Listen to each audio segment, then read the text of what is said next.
High court ఆదేశాలను కూడా పోలీసులు పట్టించుకోవట్లే. బీజేపీ ఎంపీ రఘునందన్ రావు సంచలనమైన వ్యాఖ్యలు అంటూ కూడా చెప్పిన పరిస్థితి కనబడుతుంది. ఇది పూర్తి స్థాయిలో తెలంగాణ రాష్ట్ర వ్యాప్తంగా పంచాయతీ తారాస్థాయికి చేరింది. ఎవరు మంత్రి అంటే మన పొంగులేటి శ్రీనివాసరెడ్డికి సంబంధించిన పంచాయతీ 1500 కోట్ల భూములపై మంత్రి కనుబడ్డది. ఆయన పేరే అని బాహాటంగానే చర్చ కొనసాగుతుంది. మరి ఆయన కాదా లేదా అనేది ఆయన చెప్పాలి. 3 తరాలుగా ఉంటున్న గిరిజన భూములపై ఈ కాంగ్రెస్ నేతలకు ఖాళీ భూమి కనబడితే కథమండి. ఎక్కడ భూమి కనబడ్డా కథమే. ఇక దాన్ని దోసుకోవడమే, దాన్ని ఇక రకరకాలుగా చేస్తూ ఉంటారు. తెలంగాణ ప్రాంత బిడ్డలారా దయచేసి ఆలోచించాలి. ఎక్కడ భూమి కనబడితే అక్కడ కథం చేస్తున్నారు. 1500 కోట్ల రూపాయల భూమి మీద మంత్రి కనబడ్డదండి. రింగ్ రోడ్ దగ్గర 85 ఎకరాల భూమి మీద నజరట. 3 తరాలుగా అందులో ఉంటున్న గిరిజనులు భూములను ప్రైవేటు వ్యక్తులకు అప్పగించే యత్నం చేస్తున్న పరిస్థితి కనబడుతుందట. ఇక ఇంతకంటే దారుణం, ఇంతకంటే ఘోరం ఇంకేముంటుందండి? ఒకసారి తెలంగాణ ప్రాంత బిడ్డలందరూ కూడా ఆలోచించాలి. ఇంతకంటే దారుణమైన పరిస్థితి ఇంకేం ఉండదు కదా. 1500 కోట్ల రూపాయల స్కామ్ జరుగుతున్నది అంటే గిరిజనుల మీద, గిరిజనుల భూముల మీద ఇష్టానుసారంగా వీళ్ళు ఎట్లా చేస్తున్నారు అనేది ఆలోచించాలి.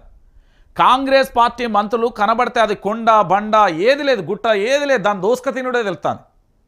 1500 కోట్ల రూపాయల ఆ భూమిని, అది గిరిజనుల భూములని ఈ కాంగ్రెస్ పార్టీ వచ్చినాక గిరిజన మంత్రి లేడు. గిరిజనుల మీద అనేక దాడులు జరుగుతున్నాయి. మీరు లగచర్ల కానుండి ఇష్యూ నుండి మొదలు పెడితే తెలంగాణ రాష్ట్ర వ్యాప్తంగా ఎటువైపు చూసినా కూడా పూర్తి స్థాయిలో కూడా గదే కనబడుతున్న పరిస్థితి కనబడుతుంది. ఎందుకు నేను ఈ విషయాన్ని చెప్తున్నా అంటే తెలంగాణ ప్రాంత బిడ్డలందరికీ కూడా అర్థం కావాలి.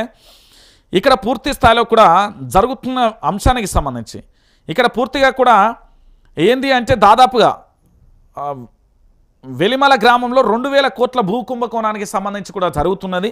దానికి సంబంధించి ఎట్లా జరుగుతున్నది, ఏం కథ అనేది కూడా మీకు చెప్తా ఈనూరి ఒకసారి.